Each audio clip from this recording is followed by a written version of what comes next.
Sebentar. Bun bisa lebih pelan, Bun. Bun bisa lebih pelan, Bun.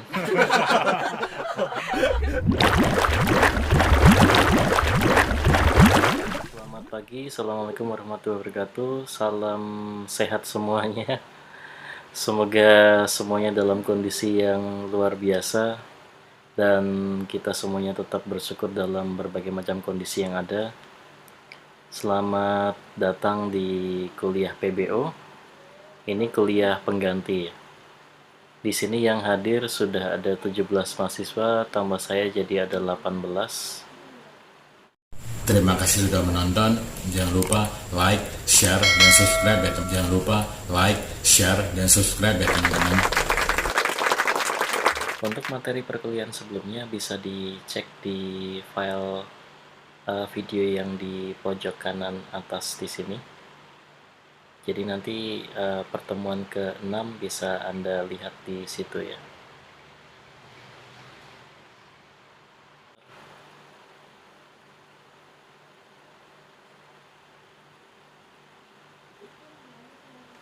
Oke.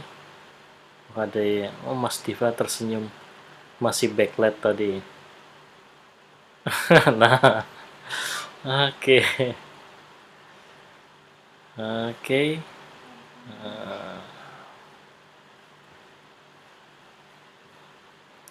Oke, untuk yang pertama silahkan ini saya buka kelasnya, absen dulu.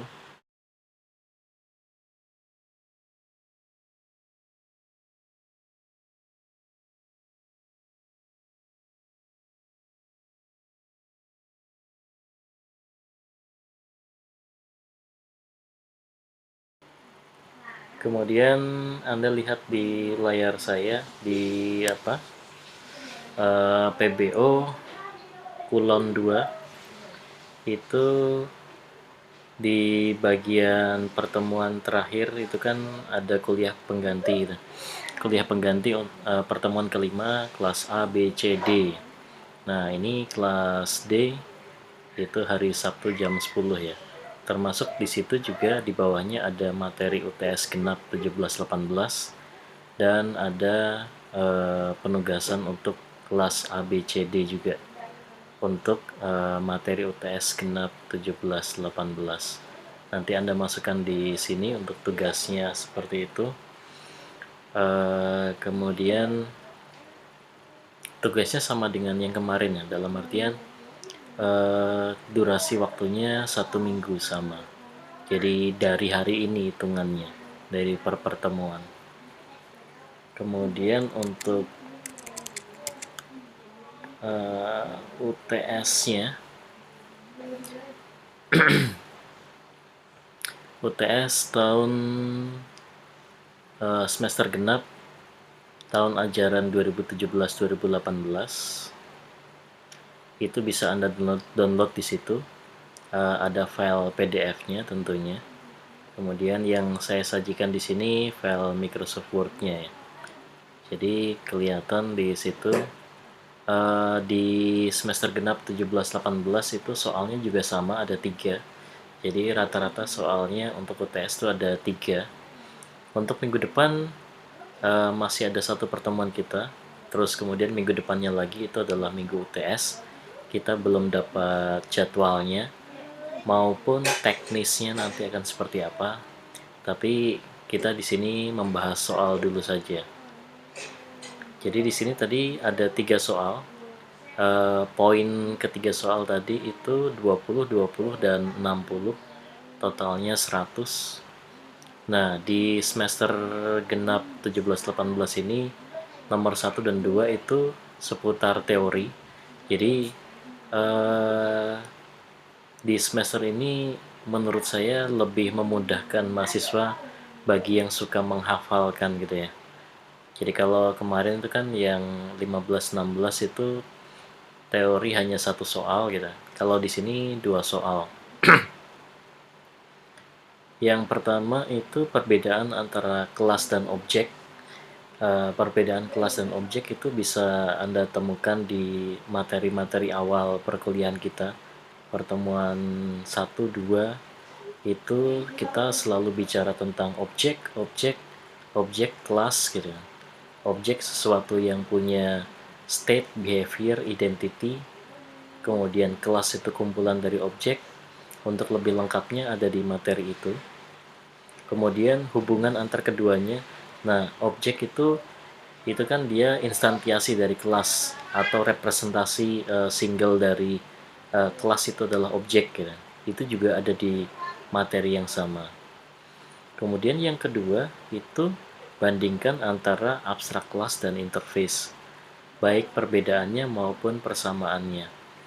Abstrak kelas dan interface itu materi kedua sebelum terakhir yang kemarin saya jelaskan juga di perkuliahan kita. Di perkuliahan kita itu kemarin perkuliahan online ya. Yang di sini untuk kelas D itu saya jelaskan di perkuliahan online, tapi untuk kelas A, B, C kemarin kita sempat ketemu di kelas, jadi saya menjelaskannya di dalam kelas seperti itu. Di sini abstrak kelas dan interface itu di slide yang terakhir di bagian abstrak kelas dan interface itu ada sebuah tabel. Jadi di tabel tadi itu memperbandingkan antara abstrak kelas dan interface. Bisa Anda buka lagi bagaimana perbandingan antara abstrak kelas dan interface. Di situ ada perbedaan, persamaannya, dua-duanya itu sama-sama tidak dibuat objeknya, tidak dibuat instannya. Itu juga termasuk di dalam tabel yang saya maksudkan tadi. Itu bisa dicek. Jadi setidaknya dua nomor ini itu bisa langsung memberikan nilai Anda 40 gitu. Tinggal nomor 3 itu tinggal nomor 3 ini memang memerlukan sedikit banyak pemahaman gitu ya. Nah, nomor 3 itu berkaitan dengan kasus. Jadi di sini Anda diminta untuk bisa memahami sebuah kasus, kemudian menyelesaikan kasus tersebut dengan definisi atau hasil output dari sebuah program itu di sebelah kanan ini, dan main dari programnya itu ada di sebelah kirinya. Nah, kasus ini seperti ini. Jadi sebuah organisasi bisnis gitu ya. Jadi Kresnatel, dia punya bisnis server pulsa. Dia memiliki e-money namanya KresnaPay yang melekat untuk setiap anggotanya. Jadi ada KresnaPay. Kemudian KresnaPay itu bisa digunakan untuk isi ulang pulsa dari satu nomor nomor SIM card gitu. Formatnya di situ nomor handphone, kemudian nominal dan PIN-nya. Standarnya seperti itu. Itu juga dilakukan di berbagai macam counter handphone, kurang lebih standarnya kita anggap saja sama seperti itu. Kemudian untuk melayani semuanya, Kresnatel itu menggunakan produknya yang bernama Kresnacell. Jadi Kresnacell itu nanti dia akan melayani semua KresnaPay yang dimiliki oleh anggota-anggotanya. Dan si Kresnacell sendiri dia ada saldonya.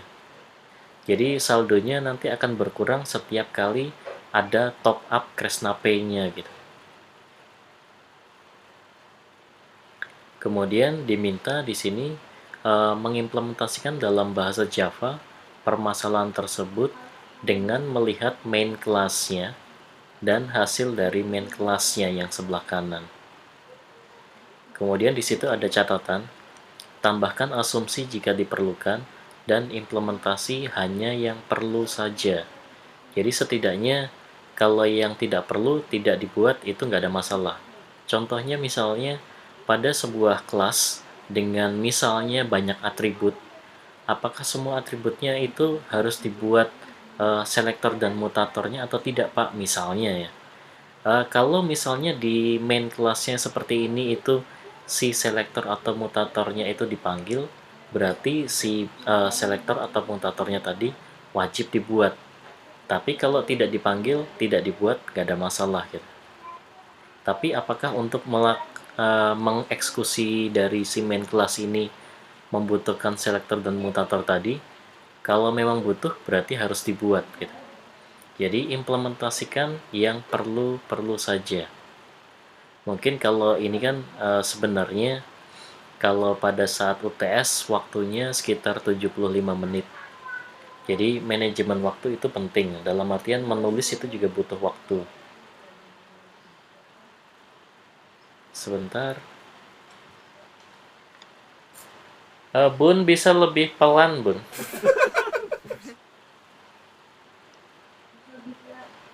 Saya lanjutkan. Tadi kan 75 menit itu waktu yang dibutuhkan untuk waktu yang disediakan untuk 3 nomor. Jadi kalau misalnya ini dalam proses latihan mengerjakan soal semacam ini, mungkin Anda bisa tulis saja semuanya juga nggak ada masalah gitu. Tapi nanti pada saat UTS mungkin waktu menjadi bahan pertimbangan ya. Nah, kemudian saya akan menjelaskan tentang main class-nya. Jadi main class-nya ini main dari Kresnatel. Oke, sebentar. Audionya yang baru masuk silahkan di mute. Saya mute all dari sini juga. Oke, kita lanjutkan. Main class dari Kresnatel di sini public static void main string argument seperti itu standar. Baris pertama, saya mungkin menghitung barisnya dari baris implementasi di sini. Di sini Kresna cell, K cell, new Kresna cell di sini 1 juta. Dari baris yang sama di sebelah kanan akan menghasilkan produk Kresna cell tercipta, saldonya adalah 1 juta, silahkan diaktifkan. Baris yang kedua, operasi Kresnatel dot set aktif Kresna cell. Yang diaktifkan adalah K-cell. Baris keduanya muncul K-cell aktif, saldonya 1 juta, terima kasih. Jadi ini berhubungan satu per satu baris ke sebelah kanannya ya. Kemudian KresnaPay ADI, jadi ini membuat objek ADI, itu KresnaPay. New KresnaPay 300.000 ADI. Jadi di sini si ADI itu objek KresnaPay terbuat dan saldonya 300.000. Sebelah kanan juga akan muncul selamat ADI member KresnaPay aktif, saldonya 300.000. Budi sama di sini Budi, tapi dia tanpa parameter, tanpa argumen seperti itu. Jadinya tercipta selamat member KresnaPay aktif, saldonya 0.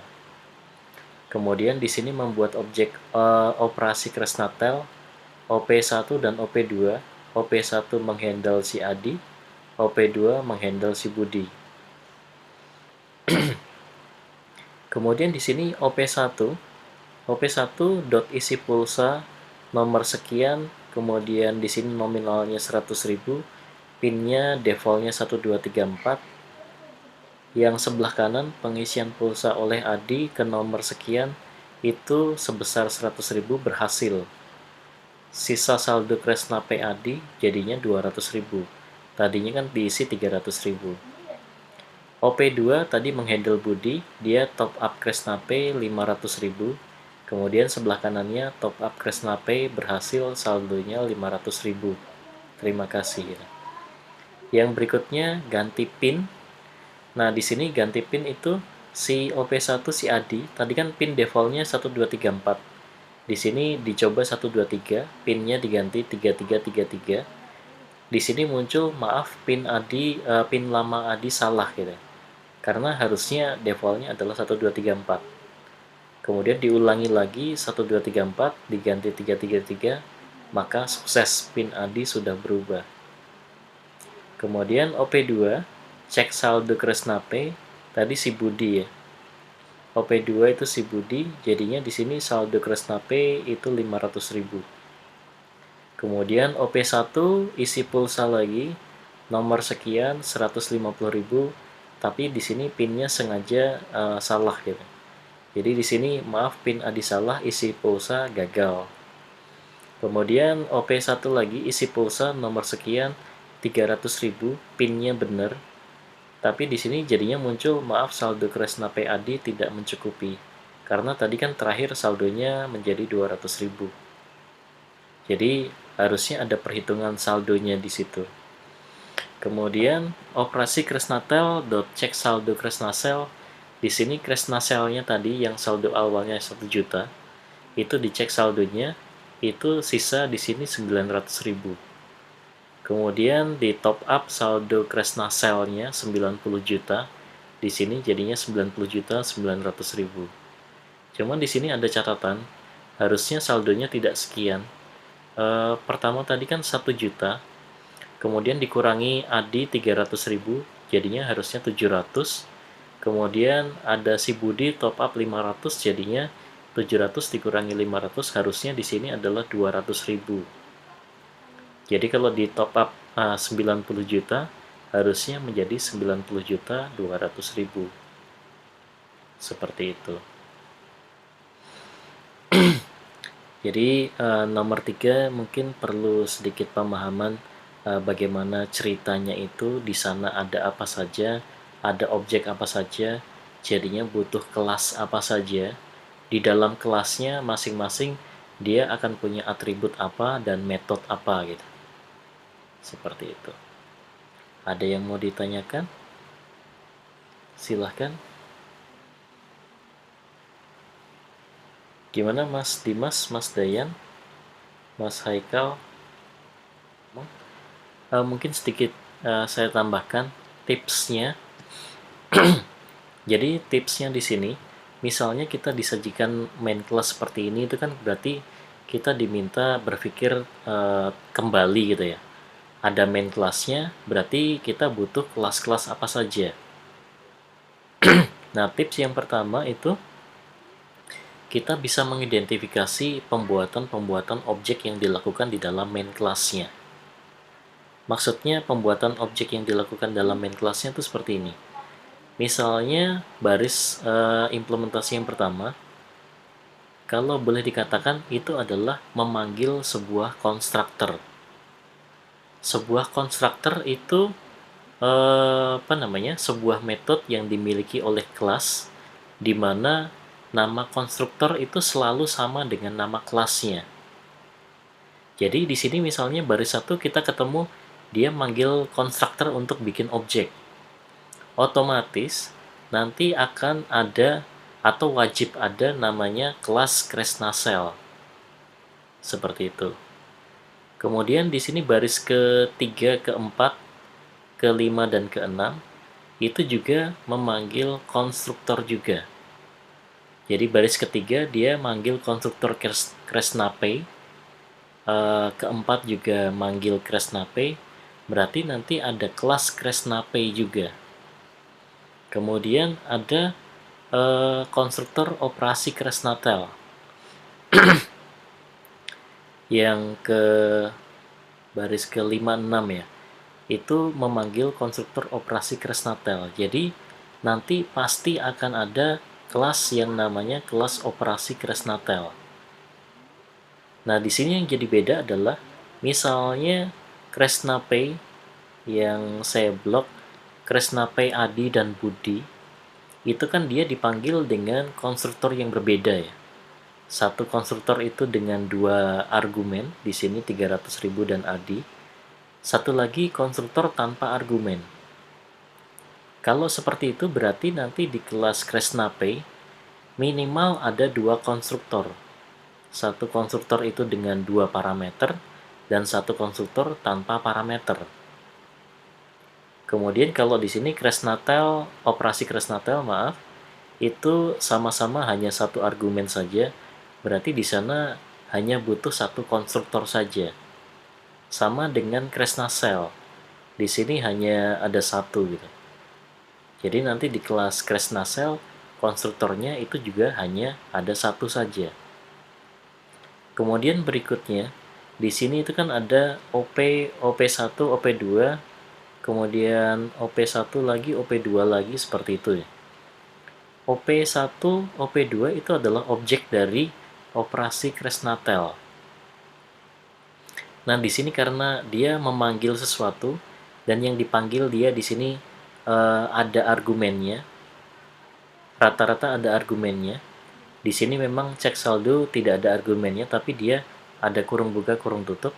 Berarti itu adalah metode-metode yang akan dimiliki oleh si kelas yang dipanggil tadi. Karena di sini OP1 itu adalah objek dari operasi Kresnatel, maka di dalam operasi Kresnatel nantinya harus ada metode-metode seperti metode isi pulsa, metode top up Kresnapay, metode ganti pin, kemudian di sini cek saldo, kemudian ini isi pulsa juga. Jadi kita bisa mengidentifikasi kebutuhan metode-metodenya dalam setiap kelas dengan cara seperti itu. Nah, kemudian tips berikutnya adalah di sini di baris kedua, ini blok kuningnya saya hilangkan dulu. Di baris yang kedua, itu ada sebuah pemanggilan metode tapi dipanggil dengan nama kelasnya. Di sini kan operasi Kresnatel itu adalah sebuah kelas. Itu tadi kita identifikasi dari adanya konstruktor yang dipanggil gitu. Nah, di sini dipanggil dengan nama kelasnya. Berarti metode set aktif Kresnacell itu nanti adalah sebuah metode di dalam operasi Kresnatel, di mana metode tadi itu adalah metode yang statik gitu. Kenapa statik? Karena dia bisa dipanggil dengan nama kelasnya. Seperti itu. Termasuk juga dua baris yang di bawah itu juga dia sebuah metode yang statik gitu. Mungkin di pertemuan 3-4 itu kita bicara tentang member gitu ya. Jadi ada atribut ataupun metode membernya itu adalah instant member atau class member. Kalau class member itu kan pembedanya adalah dia bisa dipanggil dengan nama kelasnya. Dan pembedanya itu ada keyword statiknya. Mungkin nanti Anda bisa buka lagi. Seperti itu tipsnya. Ada yang ingin ditanyakan? Silahkan. Kalau soalnya begini dikeluarkan kayaknya semuanya 100 gitu ya. Gimana Mas Dayan? Oke ya. Jangan susah-susah. Ini nggak susah, ini juga sudah kita bahas juga gitu di sini. Silakan, ada yang mau ditanyakan? Atau tidak ada? Gak ada masalah. Mas Dimas, saya pribadi belum ada yang mau ditanyakan.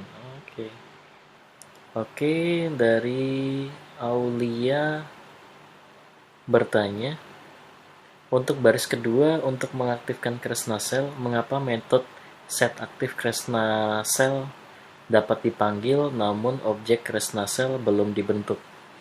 Oke, pertanyaan yang menarik.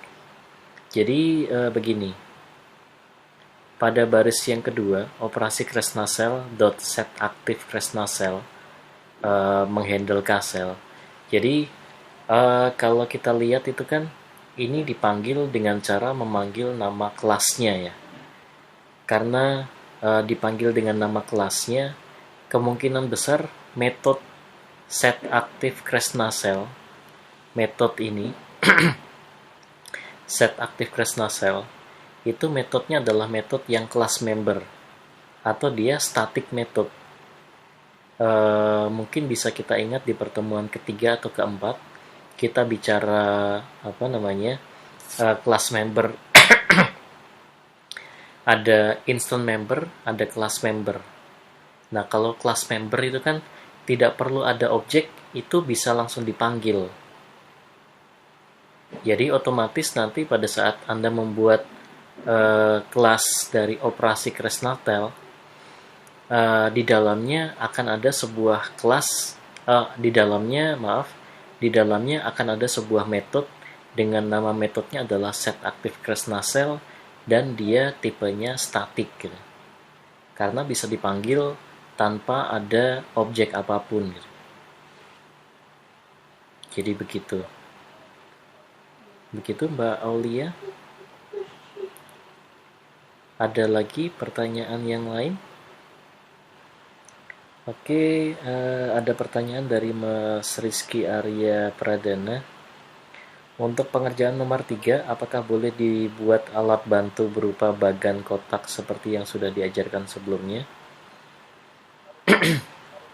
Oke, untuk nomor 3, aslinya di dalam perintahnya di situ diminta untuk mengimplementasikan dalam bahasa Java permasalahan tersebut dengan melihat main class-nya. Jadi yang diminta itu adalah codingan Java, kelas-kelas yang dibutuhkan beserta isinya. Kalau misalnya Mas Rizky Arya Pradana itu ingin menambahkan bagan-bagan kotak-kotak untuk mempermudah atau sebagai alat bantu, itu silakan saja, boleh-boleh saja. Cuman itu tidak diminta di dalam soal. Kalau memang mau membuat itu, kan memang mungkin kalau dibuat kelas diagramnya, mungkin bayangannya akan lebih mudah ya. Kalau memang itu membantu, silakan saja. Jadi dengan kotak atau kelas diagram itu kan Anda bisa menginventarisir, oh si kelas Kresna Cell itu nanti ada atribut apa, ada metode apa gitu. Kemudian kelas operasi Kresnatel ada atribut apa, ada metode apa saja gitu. Silakan aja. Cuman memang di soalnya tidak diminta. Oke, apakah menjawab? Silakan ada lagi yang lainnya. Mas Hanif, ada pertanyaan ini sebentar. Jadi walaupun perintahnya hanya membuat kelas mainnya, kita harus tetap menentukan kelas lainnya atau boleh diperkirakan saja, Pak?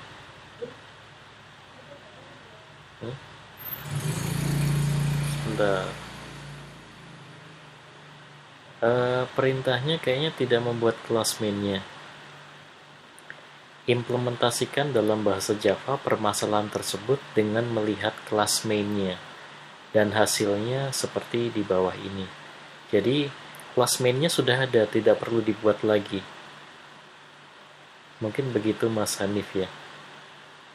Jadi yang diminta adalah untuk kelas mainnya itu bisa jalan, butuh kelas-kelas apa yang lainnya, dan setiap kelas itu isinya apa gitu. Jadi Anda bisa menambahkan atribut. Misalnya di Kresna Cell itu Anda nambahin atribut saldo misalnya, atau di Kresna Pay di dalamnya ada saldo pay-nya juga misalnya, itu juga diperbolehkan. Jadi butuh kelas-kelas apa yang lainnya lagi supaya si kelas mainnya yang di sebelah kiri ini itu bisa jalan. Ini soal ini soal Mas Hanif, itu termasuk bagian dari soalnya gitu. Oke.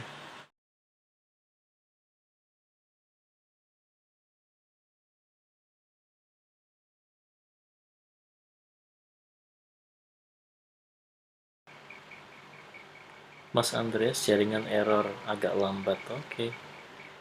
Oke, agak lambat ya. Oke juga. Hmm, mungkin nanti kalau yang dengar putus-putus nanti bisa bisa lihat videonya lagi ya. Setelah saya share, seperti video yang kemarin juga sudah saya share, silahkan bisa ditonton berulang-ulang, boleh. Semakin banyak semakin baik, itu kan nambah view ya.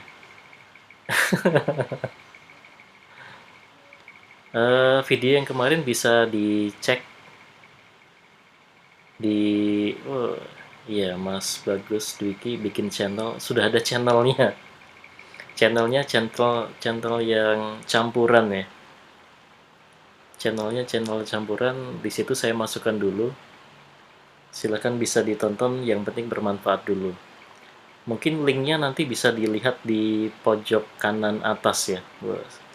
Kayak YouTuber kan biasanya bilang gitu ya. Di pojok kanan atas itu sini ya. Oke, di sini. Ya, betul sekali. Silakan dibantu like, subscribe karena itu gratis gitu. Mungkin kalau ada mahasiswa yang bisa bikin video apa ya, jangan lupa like, subscribe, kemudian itu gratis, nyalakan loncengnya, tolong kirim videonya ke saya, nanti saya masukkan ke dalam videonya gitu ya. Oke. Oke, terima kasih atas perhatian semuanya.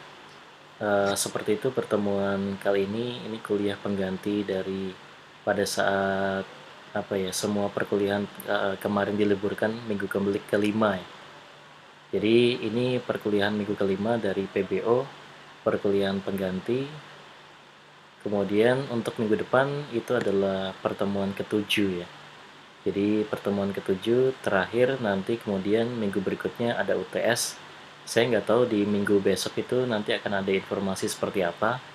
Apakah ada informasi seputar pelaksanaan teknis UTS-nya seperti apa? Nanti kita tunggu bersama. Gitu ya. Oke, terima kasih atas partisipasi semuanya. Semoga semuanya sehat-sehat selalu. Jangan lupa jaga kesehatan, minum vitaminnya, olahraga, tadi minimal menulis yang lebih banyak ya. Kemudian apa lagi ya? Ya, patuhi aturan-aturan yang berlaku ataupun arahan yang baik ya. Tolong diikutin semuanya biar semua masalah yang ada sekarang ini jadi normal kembali ya. Kondisinya jadi normal lagi. Oke, terima kasih. Semoga bermanfaat. Assalamualaikum warahmatullahi wabarakatuh. Oke, terima kasih. Terima kasih sudah menonton. Jangan lupa like, share, dan subscribe ya teman-teman. Nah, pada keluar. Tapi memang yang perempuan pada nggak dinyalain ya. Apalagi kalau kelas pagi gitu ya. Oke, terima kasih. Saya tutup kelasnya. Oke, hati-hati semuanya.